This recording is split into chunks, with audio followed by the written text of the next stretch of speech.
Friends, are you depressed this morning? Are you feeling isolated? Are you feeling lonely? Well, that's the situation that many people find themselves in, as study after study comes out, recanting the fact that, or at least recalling the fact that there's so many people who are isolated in the world that we live in today.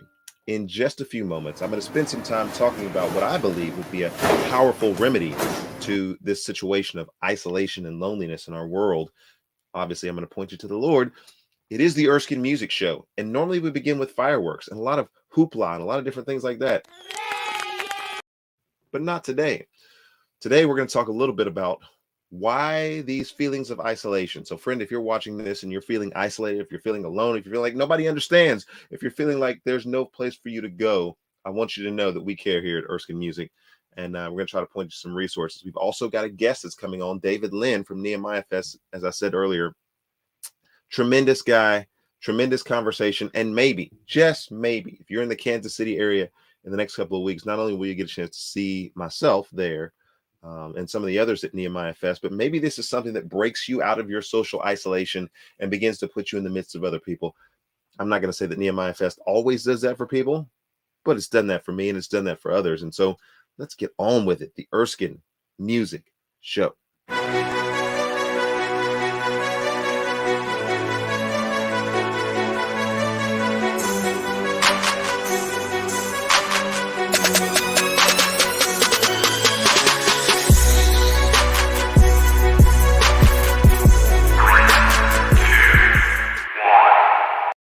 Okay, I want to say good morning to everybody that's out there. You guys have been doing just an incredible job just connecting with the show.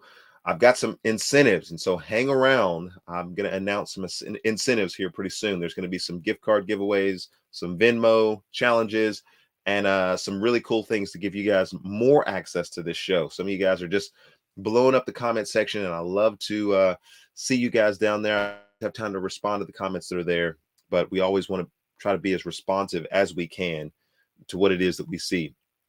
All right, so we're going to talk a little bit about this whole phenomenon of isolation and depression and how everything is going in our culture and society. And study after study shows things are not going very well. People are more isolated than they've ever been, and we're going to get to our top story in just a few moments. But let's say good morning to Rockin' Ron Carino. We will see him soon at Nehemiah Fest. Love you, brother. So glad that you're watching the show. And for the rest of you that are watching, as we have an international audience, whatever time zone you're in or whatever country you're watching from, give me some shouts out from some folks that are out there. Yesterday, we had some folks that were from Africa. We've had some folks from India, other places in the world who watch this. And I don't know what the time delay is exactly where you're from, but I do appreciate the people who are watching in Central Standard Time and all the other time zones around the world. And so without further ado, let's get to our top story since we've got a guest that's coming on today. And I want to be respectful and mindful of the time that we have.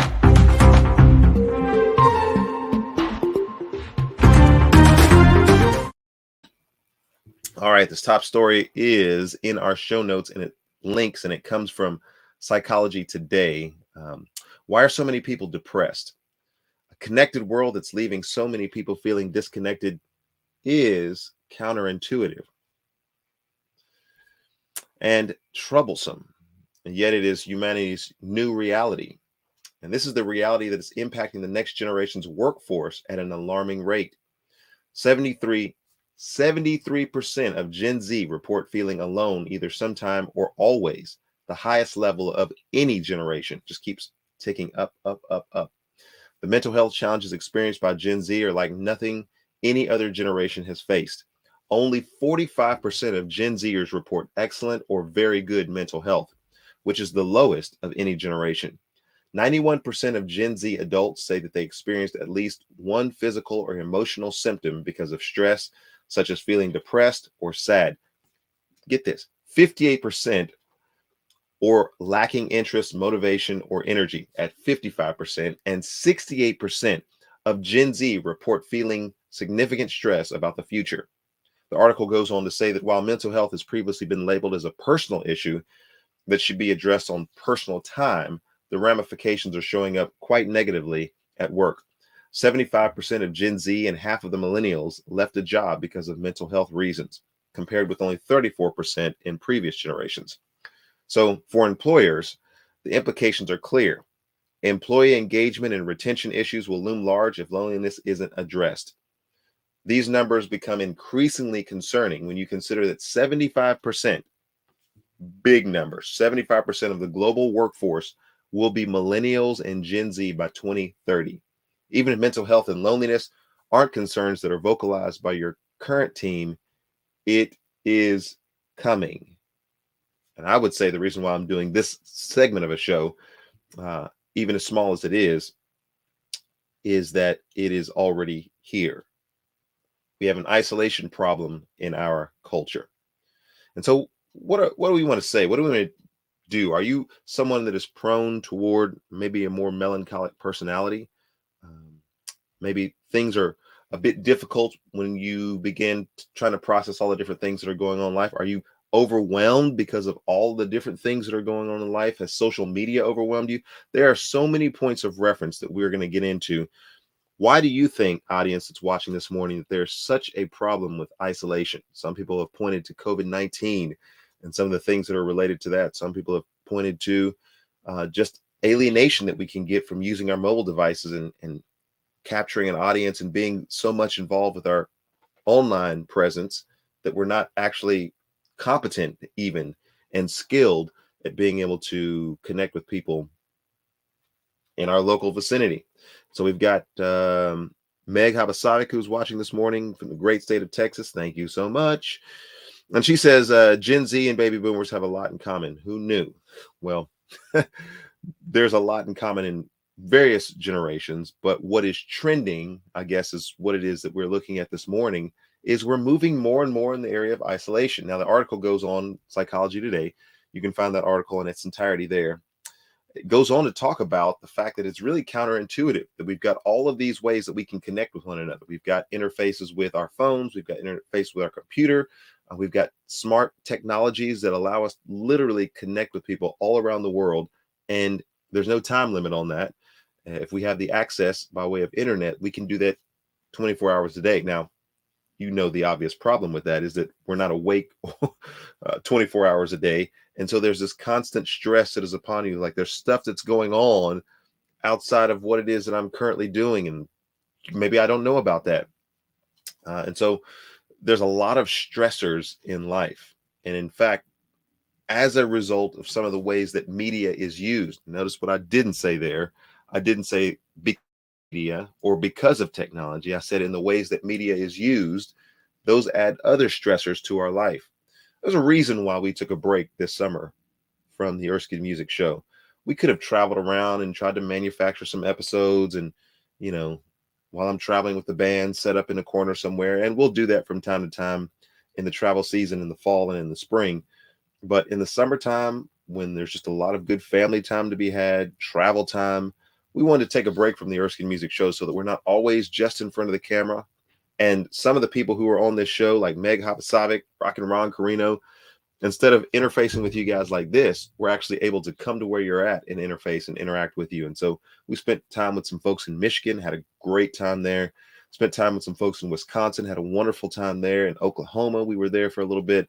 And so we want to actually make connection and use this as a platform and a vehicle to bring a closer level of interaction and not isolation. So what do you guys think in reference to why there are so many people that are isolated in our culture and in our society? What do you guys think about what's going on in the statistics and the studies that are being shown? Are we in trouble? Is this a trend that you consider to be dangerous? Is this something that you consider to be reversible? Because we get more and more technology, right?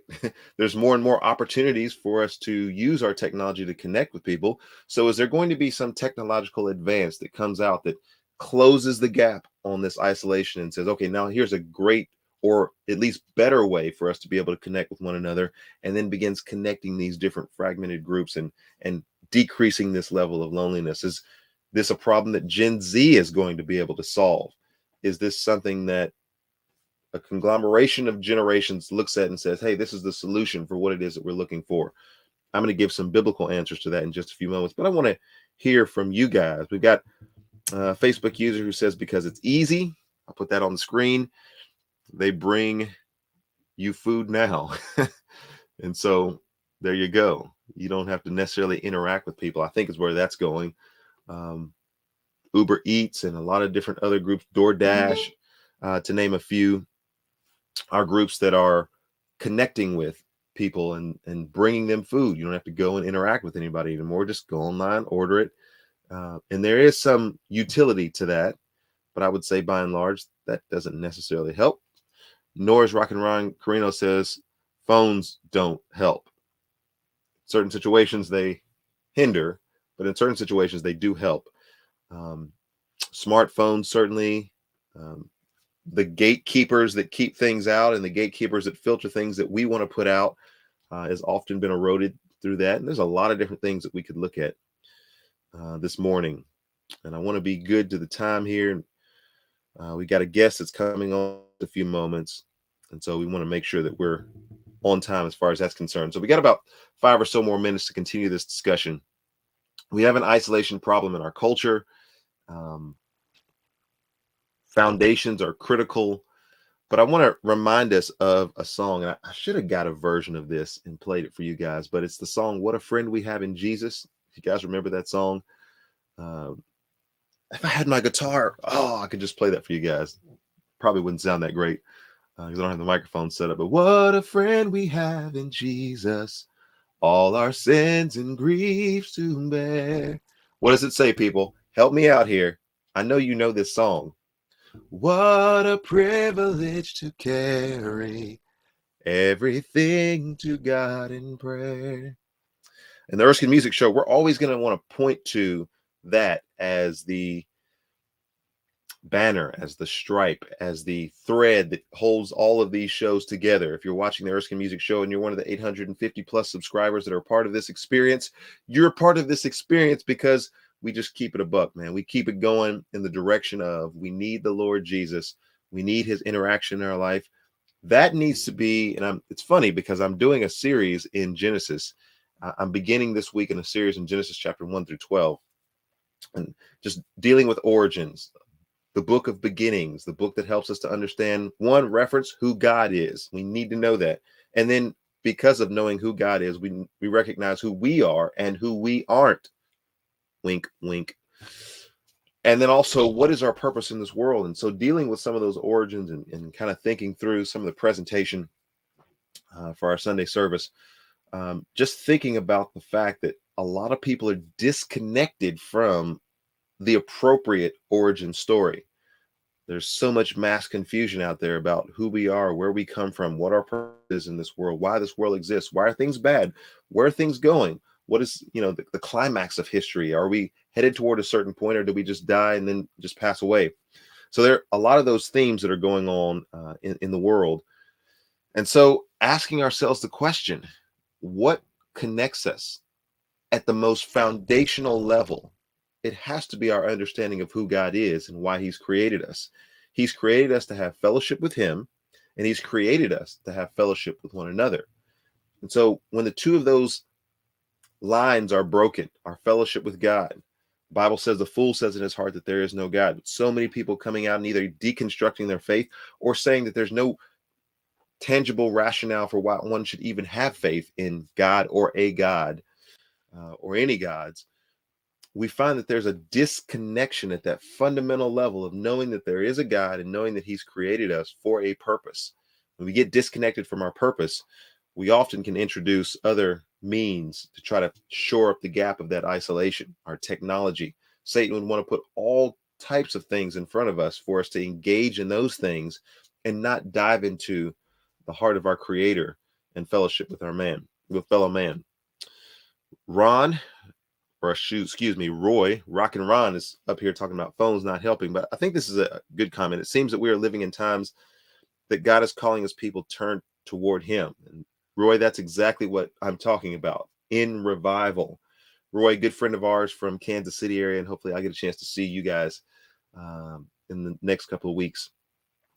Meg Habasavic, it's just easier to sit in a chair and feel like you are working and connected by keeping up with the world through technology, but we are procrastinating, living a real life of our own. So insightful. And so jump on in the comment section and we can continue this thread of discussion.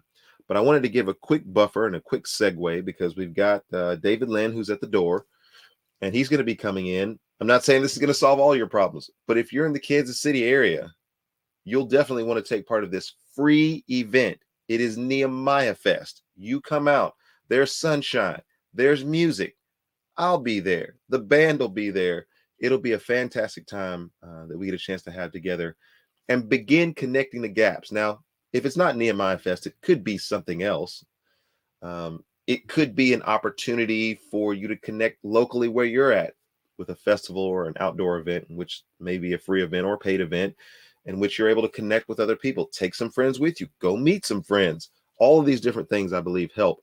And in respect to Nehemiah Fest, we're going to be talking about the Lord while we're there. And so we're connecting those two themes that we've talked about on the Erskin Music Show thus far. All right. Doorbell is ringing. All right. One more quick comment from Meg Habasavik. Oh, yeah. Yep. We got that up there. All right. So we're going to pivot here in this discussion, and we want to introduce David Lynn to the show. So we are currently efforting getting him on the show. Doorbell. Yes, he's at the door. So let's get to it. Is it working? Sir, you are on the Erskin Music Show. Good morning, Erskin. It's good to see you. You, sir. Hopefully everything's working right. All this technology. All of this technology. Let me give you your customary fireworks. Yeah, that's more than I deserve. All right, Nehemiah Fest. What? You got questions? I got answers. You're a little choppy over there, but I think it's kind of a cool effect. It's kind of makes you like animatronics over there. I'm Max Headroom. So is the Used audio to move like good action though? figures, now we life size. Yeah. Is the audio good though? The audio is good. The audio right. is good. It could turn up just a tad bit in my ears at least. Let me see if I can. Because I don't want anybody to miss when David Lynn is on this show. Yeah. I want everybody to hear Brother David Lynn. So Brother David Lynn comes to us from the Kansas City, is the founder of and the visionary for Nehemiah Fest. And so there might be some people, and we'll have to forgive them, Brother David. There might be some people who don't know what Nehemiah Fest is. As much as I've talked about it, as much as you talked about it, as much as other people have talked about it, there still may be some people who are watching who don't know what Nehemiah Fest is. So can you please tell us about the origins of Nehemiah Fest? Well, I don't know if you have that much time in your show, but basically Nehemiah Fest is a free 3-day Christian music and camping event that we started 16 years ago. So in 2007, we started this event along with another one. There's another event that we do called Christian Family Day. And I live in a town called Smithville, Missouri, which is just north of Kansas City. And we have the worship leader at Grace Community Church, and we have the ability to go into our community and share the gospel. And that's how it kind of got started. But there's a lot of cool stories behind the origins of Nehemiah Fest. Like I said, I don't know that you have enough time to go into all them, but I love telling the story. So I'll try to get it condensed. In 2006, I helped with an event. My wife and I were running a coffee shop here in Smithville, and we were doing Christian music every weekend. I was probably doing Friday and Saturday nights every weekend with solo artists like yourself.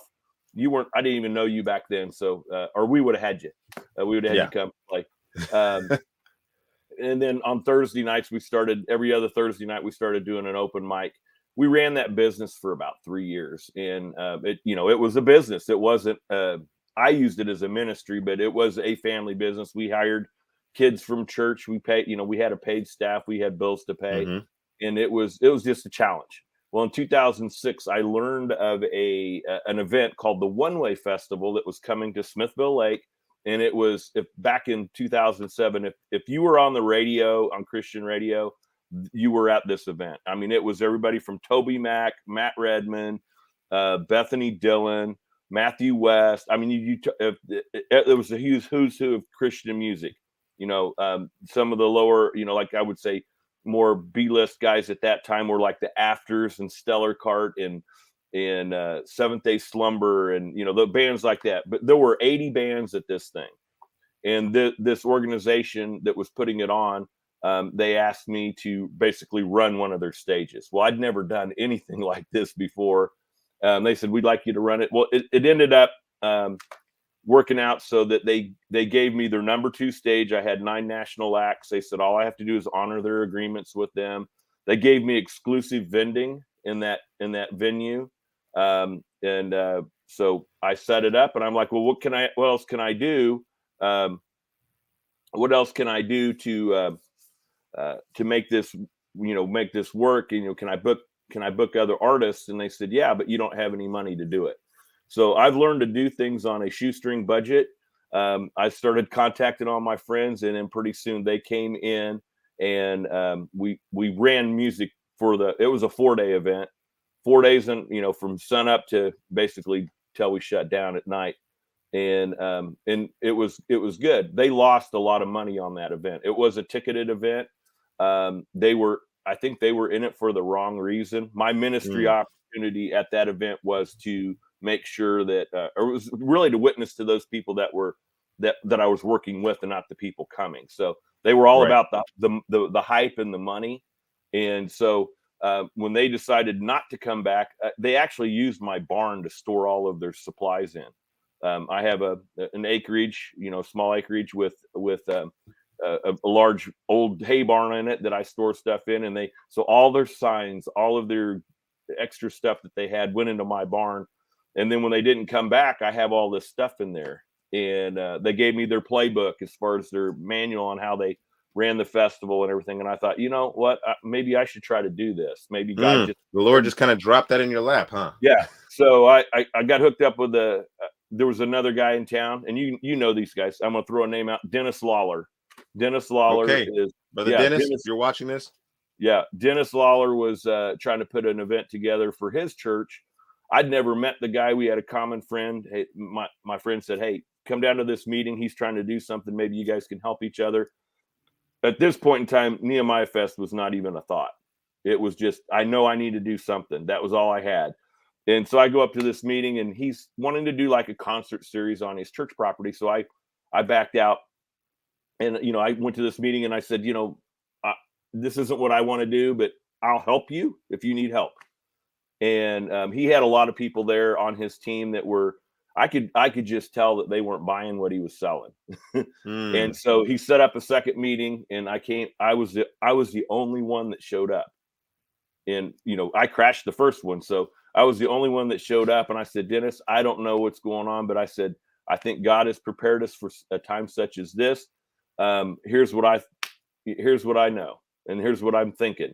And as we talked, I found out, I'm running their number 2 stage at One Way Festival the year before.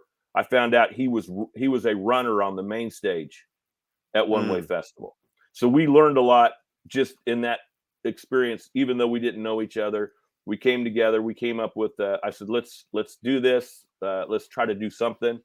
I don't know what it's going to look like. This is good. I've never heard some of this. Oh, it might be. Well, that's because you always leave before I tell the story at Nehemiah Fest. It's 12. It's 12. Leave on Sunday. Yeah. 12. It might just be 12 of us sitting around a campfire singing Kumbaya, but let's just do something. So we came up with. We went through some name iterations and everything, and then I was on the building team at my church. I'm the worship leader at Grace Community Church. At that time, I was a volunteer. Out, Grace Community Church. Yeah. And we were actually having a building project, and I was on the building team. I was the head of the building team, and we were doing a program called Building God's Way, and it was very Nehemiah heavy. So I told Dennis, I said, look, this is where my heart is. Nehemiah Fest is about the community coming together, pooling their resources, bringing what God gave them, their talents and time and treasure, to make something happen. And So I said, this is our operating manual right here, the book of Nehemiah. And if you haven't ever read that book, I would encourage you to just read it, and read it as a story, if nothing else. I mean, it is historical fact and truth, but read it What do as you a guys think story. about that origin story there? Nehemiah. Yeah. Have you guys read the book of Nehemiah? Can you see the connection there as David is Yeah. talking? Continue, Yeah. sir. All right. So anyway, I was in an organization. I also play in a band. I play in a band called Ninth Hour, and we've been playing since 2004. So we kind of had a local following, and we did a lot of shows, and we did a lot of traveling. We were part of an organization back in the early days called Indie Heaven. Do Wait, you you remember play in a that? band? Yeah, you know that, knucklehead. Hey, is it this band? Uh, well, that is Nehemiah Fest, and that was probably that was a few years back, because I'm not that old back there. And that looks like Bill Bannister on the drums, and he played for a very short period of time with us.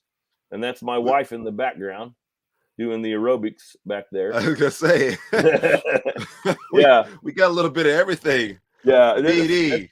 that's some old school Ninth Hour there. I mean, I love the effect of the camera there that you guys are kind of like. Yeah, Looks pretty raucous there. The way that you guys are bouncing that camera around. yeah. I don't know who. who's doing that. It's probably I'm sure it's a phone video. Yeah, that was in 2013. It looks like. I see your little thing down there on the bottom. But anyway, fast forward. I told Dennis we were part of this organization called Indie Heaven, which I think you probably know about. I mean, it's no longer in existence. It's a independent Christian music group out of Nashville. Keith Moore was the head of it. Great guy, and I learned about this band through Indie Heaven because they were members as well, called Bread of Stone. Now, Bread of Stone, Who? keep in mind, keep in mind, all of this is going on where we have, the coffee house, and we have all of this other stuff going on. I reached out to Bread of Stone to come play at the coffee house when I first learned about these guys. I'm like, well, I'll hook an Indie Heaven brother up and put them on the put them on my coffee house stage. We'll give them free ice cream and coffee and whatever else. Maybe give them a place to stay, and so I they can play some love tips. Bread of Stone. Yeah.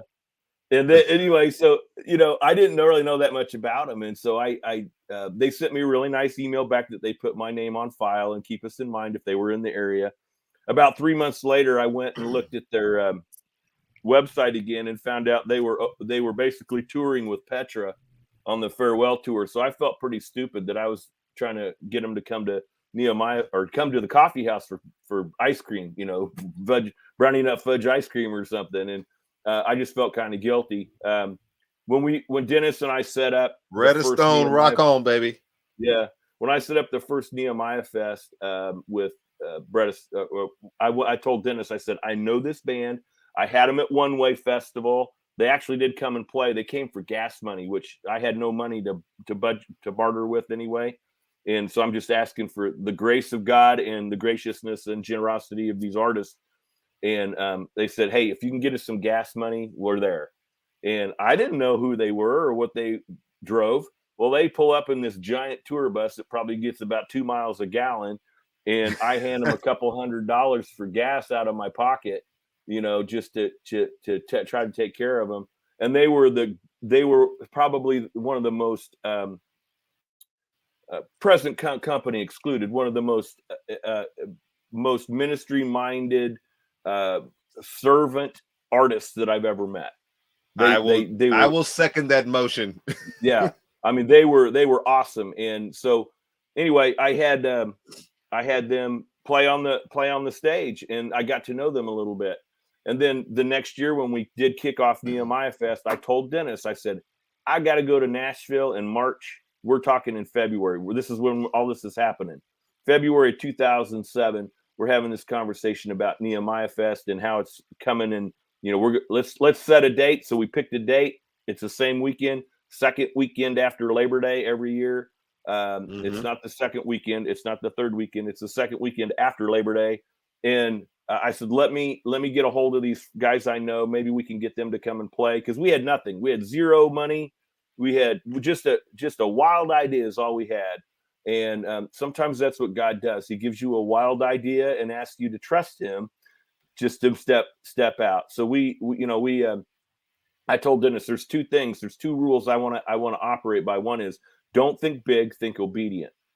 If you come to Nehemiah Fest, you are not going to see Casting Crowns, but you're going to see Erskin. And, Bang! On time, baby. That was on time. And that's the thing, is that as an independent artist myself, as a singer songwriter and whatever, I love original music, independent. I kind of like this underground thing. I want to give opportunities to the artists that don't get the opportunities to play at some of the major festivals. We are not part of the Christian Festival Association.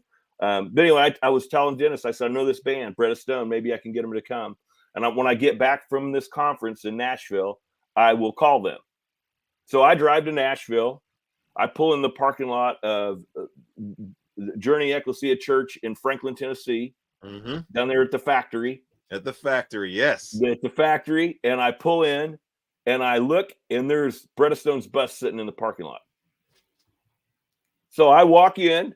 They're setting up. It's the day before the conference. I'm doing the pre-check-in, and I go around and I see Bill and Ben, who are the brothers of Bretta Stone. And I walked up to him and I said, hey, do you remember me? They go, yeah, you're that guy from Smithville from that One-Way Festival.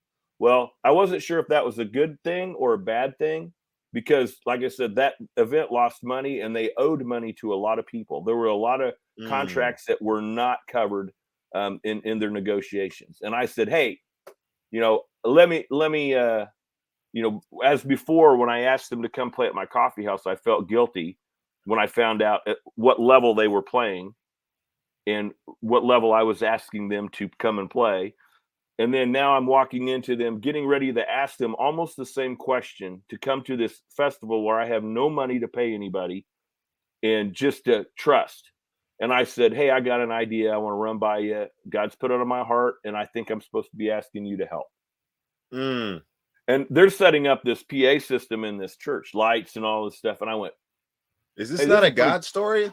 It is a God story. As you're listening to this on the Erskin Music Show, you see all the different evidences of how the Lord is moving in David's life, Bretta Stone, Nehemiah Fest, Origins. Yeah, so I'm looking at them setting up this sound system and lights and everything, and I went, man, Ben, this is an awesome system. Keith Moore did a great job at scoring this. He goes, yeah, it's ours. And I went, what?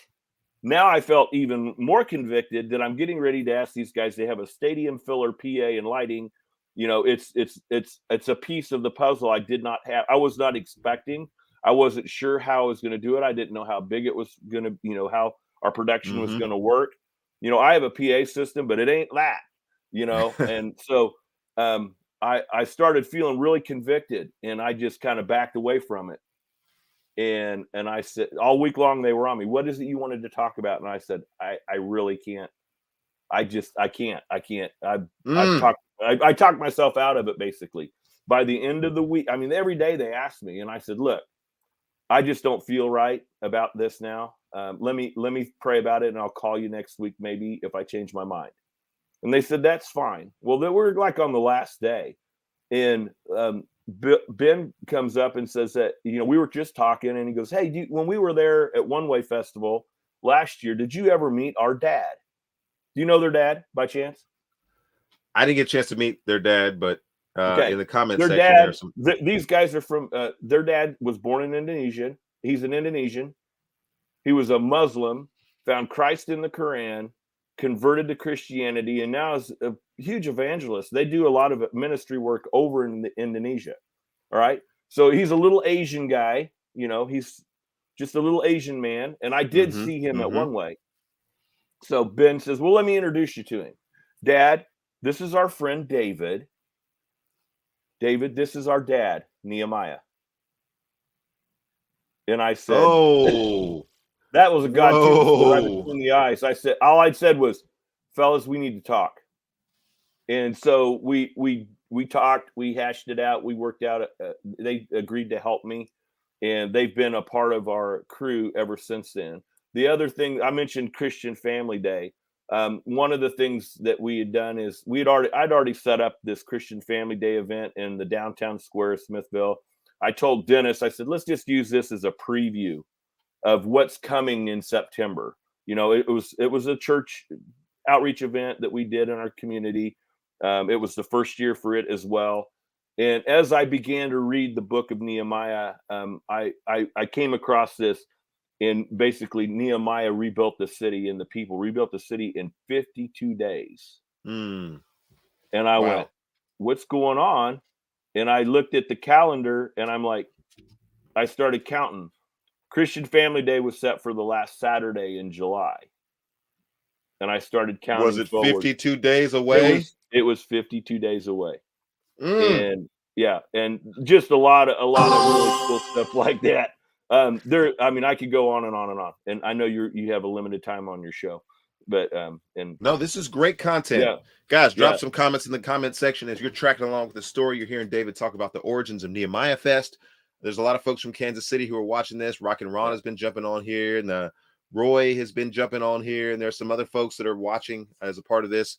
Maybe some of them had never heard this story before. Had you heard that story before? Did you know the origins of Nehemiah Fest? And then for all those that are out there, David, literally all over the world who are watching this show and are hearing about Nehemiah Fest, and there's artists who watch this show as well, and they're like, man, just really briefly tell people, if you're an artist and you're somewhere out there, anywhere in the world, and you want to, perhaps the Lord is leading you to be a part of Nehemiah Fest, what do they need to do?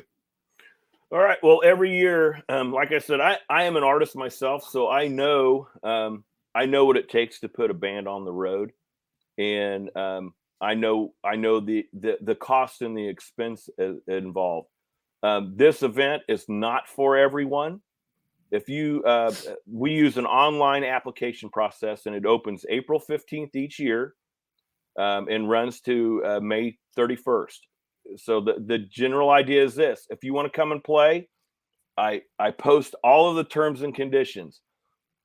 If you are willing to come and play with no expectation for compensation, other than the fact that we're going to try to take care of you, we're going to make sure that you got something to eat. We're going to give you the ability to to play at one of the stages. We run 4 stages. I tell everybody, it's not everybody is can play on the main stage, so don't ask. That's one of the requirements, because I'm looking for servants. I'm not looking for rock stars. Mm. The world has enough rock stars out there. I'm looking for people that are, obviously we want good music, but you know what? There are artists out there that are warriors, that they're not as good musically as, say, the next guy down the street, but they're out there and they're doing the work that the Lord has called them to do. And I want to honor them Yes. with an Yes. opportunity to play that way. So you don't have to have a marketing team and a record label deal and all of that stuff. I could care less, because when you get to heaven, that's going to be burned up, and what you do, the fruit that you produce while you are here, that's what God sees, and that's what we want to honor that. So open online application process. So what I do is I Hey, go can I just say through. this in reference to what you just said? Yeah. I want to be clear about this. For a lot of the artists that I've met in Nehemiah Fest, they are as good as the guy next door. Oh, they, absolutely. they are as good as the people who are on the record label. I think about Dan Streety. I think about Break the Fall, Faith Head, some of the other groups that I've heard. Like, their music is high quality music, and they have a servant's heart. And so it's Yeah. not mutually exclusive where you have to have one or the others. Like, you're going to come here and the music is going to be secondary. You're going to hear great music, but each of the artists I've Yeah. been able to meet because there's such an openness in the community of artists who are actually serving the Lord, to be able to share resources and to encourage one another. Yep. Continue, sir. I agree. I agree with you wholeheartedly. I think of there's a lot of unknowns, as far as in the worldly standard of the music industry that are there. And what I always the kind of I come up with all of these little tagline phrases that kind of help with the explanation and the marketing. I do have a lot of artists that apply, and there is an expectation that they're going to be walking into like a creation fest or a lifelike type event where there's hundreds of thousands of people, and they've got, a gajillion people standing in front of their stage, and they're crowd surfing and doing all that stuff. It ain't that. It really isn't that. It's a smaller event. It's more, would you say it's more like a family reunion Oh, with I would definitely a pretty call it big that, family? because there's camping that's there, Yeah. and a lot of the interaction that takes place is around the campfire after the festival is shut down for the day, like you were Yeah. talking about. Yeah. Telling stories So, around the campfire. We've negotiated arrangements. I've connected people. I've been connected to people through some of those gatherings, as much as anything else there at Nehemiah Fest. And I look forward to seeing some of the same artists come back, meeting new artists that I meet sometimes throughout the year, and find on various social media platforms. And so it like, is kind of a homecoming. You probably met Joe Guerra there, didn't you? Joe Guerra. He and I started touring. Our Exactly. our merch booth were set up right next to each other, and we started talking. It was kind of like, hey man, what do you think about this? And then before too much longer, we became friends and started touring. Brendan Brooks, the same thing. We started Yep. touring together. Abby Malloy, Yep. we've started doing some work together, doing some writing together before she moved off and getting married now.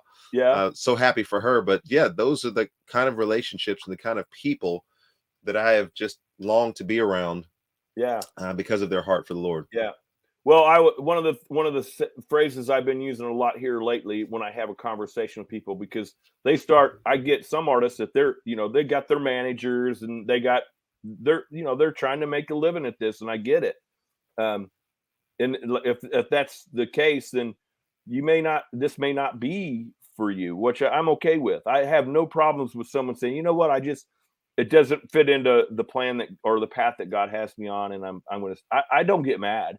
It's like, you can come if you want, but here's the rules that we play by.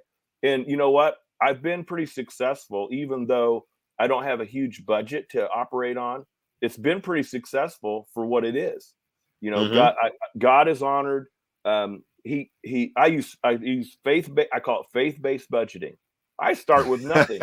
2 + 2 = 5. We don't know how. Right. Well, God multiplied the fish and the loaves, and every little bit helps. And it's a donation-driven event, so we're totally funded on donations, totally. So, and obviously, when the economy suffers, we suffer. So, but God told me, don't spend money you don't have.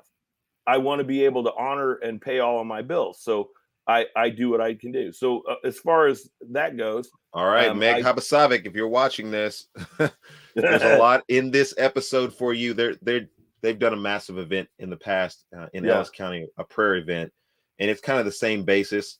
A lot of folks that watch this show, the Lord has called them to do something. The Lord has given them some resources and put a smattering of some help around them, and it's how to bring to fruition that vision that a lot of people have had that are so encouraged that I'm watching in the comment section. Yeah. What was her name again, mate? Meg Habasavik. Meg, feel free to reach out to me. I have no problem with sharing the playbook. I absolutely have no problem, because we're all, the ultimate thing is, I'm not doing this because Erskin needs a place to play, or Ninth Hour needs a place to play. I'm not doing this for that. I'm doing this because I truly believe that the world will know He is real by how we love one another, and that is the greatest testimony that we can give as the body of Christ. For so long, we've operated as scattered body parts. We're not really a true functioning body. We're not healthy, and it's scattered body parts. It's not whatever. Everybody's trying to do their own thing under their own strength and their own power. And God designed us to work together to be able to magnify and glorify Him. And that's what this is all about. This is really about, it has nothing to do with the music. And I always tell people that it's not about you and it's not about me. It's all about Him. Erskin is one of our featured artists on Saturday night. He'll be playing at 9:00 on Saturday night, which is probably considered a primetime spot, I would say, in the artist world. If you pull a Saturday night on the main stage at 9:00, you're probably, feeling pretty good about yourself. But Hey, Yeah, I have Erskin, some funny stories about being at the end of conferences before, but I'll yeah, save that for a later day. yeah. Well, Erskin, who's our headliner? Jesus. There you go. Whenever anybody asks me who our headliner is, it's Jesus, and we're all opening for him. Um, so I there's a lot of stuff going on here. The other thing that I come up with is that I've come up with here lately is, and when people are comparing us to other festivals, God didn't. God doesn't want us to compare our gifts.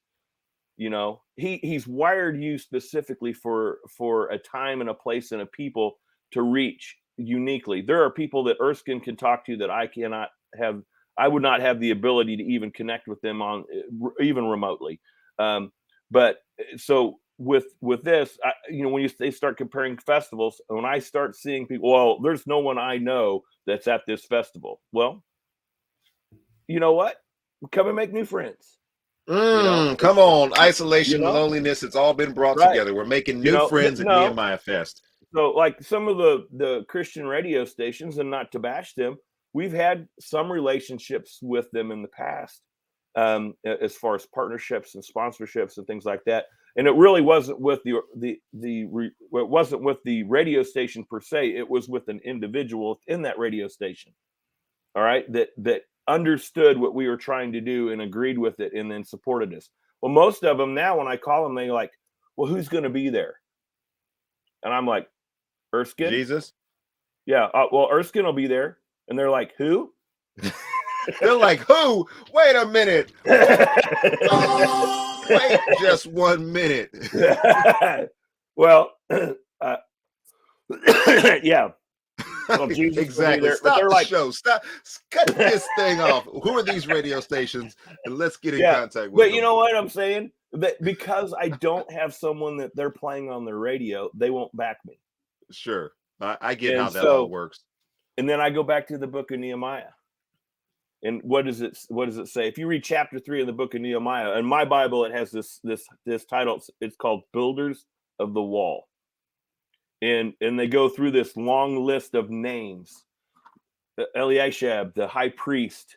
They talk about the men of Tekoa, all of these different people that came from parts around, and He's preaching now. Yeah, He's preaching now. They I knew it was going to break it. Yeah. Sorry.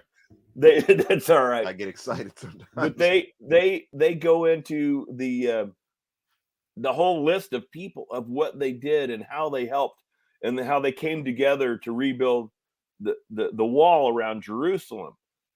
But there's a couple of other names in there, Sanballat and Tobiah, two guys in there that were naysayers that questioned what they were doing, And so when I look at that, when I approach a radio station and they say, "Oh, you don't have anybody big there.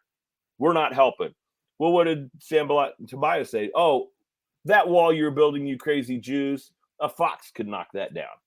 Whew, I'm excited. You know what? Hey, I'm already too excited, man. I'm about to get in the car now and just start traveling. Forget so I'm like, you know what? All the other stuff. I'm just coming over there now. It. I'm like, bring it. Let's go. Because I know my God, and He has always provided. I go back to finances again a little bit. This is the way I said faith-based financing. Start with nothing, operate on what God provides for you. And then if He gives you an abundance, what do? You give it away. So that's what I've done for 15 years. If I had every year, okay, when I approached my church, they didn't get it in the beginning. I'm like, look, hey elders, hey pastor, this is God put this on my idea, and they scratched their head and they looked at me like I was nuts. And I said, I'm not asking you for money. I'm asking you for covering. I'm asking you to pray for this event. Big head. Big head is over in the corner. You can't see Big Head, but Big Head agrees with all of this. Yeah. We know where this is going. I'm like, look, I'm not asking you for money. I'm asking for covering. I don't want people writing Dave Lynn a check that I have to keep track of. If you could keep track of the money, that'd be great. If you want to give me some, great, but I'm not asking for it.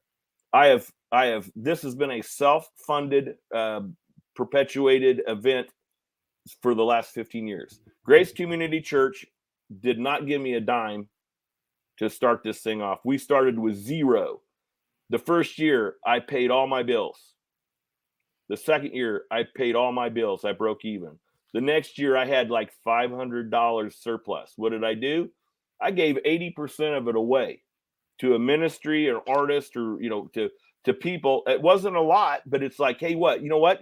You agreed to come and be a part of this without any expectation of compensation.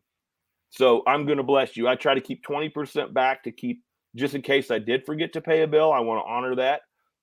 As we went through the years, there were, when gas was less than $2, there was a point in time where we had a pretty good bankroll rolled up, each year. And I was able to start blessing artists. I broke even 3 years. Every other year I've had a surplus. I've taken 80% and then I've given it back to artists, to ministries, because there's a lot of gift and kind donations that we get, like God's Love Ministry. When you come, if you're an artist, they have agreed to feed all of you. Mm-hmm. And they're good food too up in that thing. Yeah. Well, they didn't have to do that, but they did. They bring all of like tents and games and cart up in that thing. Yeah. I mean, they bring all kinds of stuff, workers. Woo! And so I try to help pay the grocery bill, through that. And they know that I'll give them what I can give them. God's and they're okay with Billy. Yeah. The crew. Yeah, Billy and the crew. Yeah. But that's kind of how that works. So for 15 years, this is number 16. We have usually seen a little bit of surplus. I don't know what's going to happen this year. We had a conversation the other day. That's probably a good place for us to be after this conversation. Right. So, I mean, I'm bringing that up because this is a free admission event. There's a part of Nehemiah that talks about not administering a usury on the people. So here's what happened. We rent this campground, and I basically have to buy those sites from the city. Mm-hmm. And so we set it up. When I first set this deal up, I worked out a contract with the city that was based on average capacity for the season. Well, they weren't keeping track. They threw a number at me and said it was 65% capacity average for a weekend. I had no idea. They weren't keeping records. That was just their idea. But it was $25 a site per night. I'm like, all right, we're going to charge $50 for the entire weekend. So we basically control the campground. So here I am paying Fat, Dumb, and Happy, paying this 65% rate at $25 a night for 88 spaces in a campground. And then like year 5, we realized, you know what? There's not 88 spaces. There's 81. Uh-oh. And $65 or 65 capacity. I'm like, there's no way. And then they keep raising their rates. So they went from 25 to 30. Now, so here the last couple of years, they've actually started doing online registration. So they actually can keep track of what their average capacity was. So the first year they did it, they came back with the contract. They had a new park and rec director, and he goes, hey, look, I'm going to save you some money this year. And I'm like, okay, what's that? And he says, average capacity is 29%. And I'm like, holy smokes. And I said, what happened? He goes, we just started keeping track. He goes, the guys before me were just giving you a guess. And I'm like, all right. Well, COVID hit. What did people do? They weren't going to work. They decided to go camping. So our average capacity went way up this last year. And they've raised the rates on all of the sites to $40 a night. So basically, each site that I have to rent is $120 that I pay for. I'm charging the camper $50. I have not raised my rate. I'm not exercising a usury on the people according to Nehemiah's plan. I don't know if that's smart or not. But he's doing some God math over there. I'll tell you that. I'm doing God math. I firmly believe that God will provide what we need as we move forward. So again, donations, we take them. You can go to our website at nehemiahfest.com. There's probably a donation link somewhere on there. If not, hit me up and I'll send it to you. But with this, we're totally, we don't I hate asking people for money because I know money's hard. I mean, I have my own bills to pay and Sure. whatever, but you know what? God moves in the hearts of his people. And the whole Nehemiah story is about the people pooling their talents, time, and resources together to make something happen bigger than they are. Yeah. We all can do a little bit. Think small. Yeah. Well, David, we're up against it in Yep. terms of time. Thank you so much for the origin story. There's a lot that I learned in the midst of Yeah. that. But what was familiar to all of the story was, and I'll have to tell my origin story. I think I'll tell that next week as we get closer to the event. But and how I got connected with Nehemiah Fest and how I played on a stage that basically it started raining. And so everybody left and there were literally 2 people in the audience. And for some reason you weren't even there. But I think you heard that it was okay. And so you invited me back the next year. Yeah. And so we find ourselves where we're at today. But I'll just simply say that the thing is that is common to all of this discussion is your heart for ministry. And it is encouraging. And I think that everybody who watches this gets a sense of this is not something that you went on a chalkboard somewhere and you manufactured. Okay, if I do this, then this will happen. If I contact this person, then they'll give this. This was all faith-based in the purest sense of the word. Your prayers, the vision that God gave you, and then your faithful hands to be able to do the work that God has required of you. And that should, all of us should desire that in our lives. And Yeah. for those that are at Nehemiah Fest, we will see what God will do. Thank you so much for your time, All right. brother. Thank you. We Love look you. forward to seeing you real soon. Absolutely. All God right. bless. All right. That was David Lynn on the Erskin Music Show. And man, these conversations, you just can't plan for something like this. I had a series of questions that I was going to ask. I actually threw them away as I was praying this morning and said, "Now let this man come on and say what it is that he needs to say." Because I believe the Lord in his heart, a message that we all need to hear. And if you were blessed by that, drop some comments in the comment section for David Lynn. If you're able to go to Nehemiah Fest, not going to cost you anything to go there. They do accept donations, and that's a beautiful thing as well. And so let's close down the show with a couple of things. We want to always thank those who are following the show on Facebook, YouTube, Twitter, Twitch, and now we're trying to grow the LinkedIn audience. And so if you guys would kindly do us a favor in joining us on LinkedIn. All right, those are all the different ways that we can grow this show. We're up 850 plus subscribers. We're trying to, Lord willing, go over 1,000 subscribers. If we get to over 1,000 subscribers, we're going to have a party. There's a couple of incentives before you guys tune off today. There's a couple of incentives that I want to talk to you guys about. We've got some giveaways that are coming. We got some Venmo exchanges that are going to be taking place here. And we've also got some access things that I think for those that are regular listeners to this show, you'll want to pay particular attention because there's a way that you can not only get in the comment section, anybody can do that. I monitor the comments and there's just a ton of comments that are over here. I can put them on the show or not put them on the show, but I'm going to create a porthole for folks who want to actually come on the show. So drop your comment in the comment section if you have time. If you're watching the entirety of the show and you're like, hey, I want to get on the show. It's almost like the call-in days where you click the link, you're on the show, you're in the chat screen at the bottom, ring the doorbell, and you will be admitted onto the show. We'll see your face and we'll see your place. So you may want to clean up and put your underwear and everything away if you got that in the background. So anyway, there's some really cool opportunities that we have. And so we're super excited about that. It's been the Erskin Music Show. We're off to a great start. We're climbing this season. And next week, we will be at Nehemiah Fest. Need to quickly do this before we sign off. Let people know that as a copyright disclaimer, Section 107 of the Copyright Act of 1976, we have some fair use to be able to use some of the videos for educational purposes on this show. And yeah, some of the images that we use today so that you guys can be blessed by that. All right. Great week. Great show. Tom Golly. Man. Tom Golly. Woo! Man. Love that guy. And he's Tom. Before we jump off the show, just drop in your comment section the show that you have and the links to your show really quickly before we sign off of this show, because there's still a couple of people who are watching this and I want them to know how they can access where you are at. Mayoshi, before we sign off, oh, you didn't miss it because this stuff comes up on Facebook and it also comes up on YouTube. And when it gets posted up there, you can go back and you can watch the whole thing. Actually, this is not vanity. This is actually improvement for the show. I watched the first episode of the season. I was like, this is not up to the quality of the Erskin Music show. And so we made some improvements. And that's what we continue to do. I go back and I watch these shows and I monitor, and, you know, I shouldn't have said that. Maybe, okay, need to do more of that. You guys have been really engaging in the comment section. And so that has been tremendous.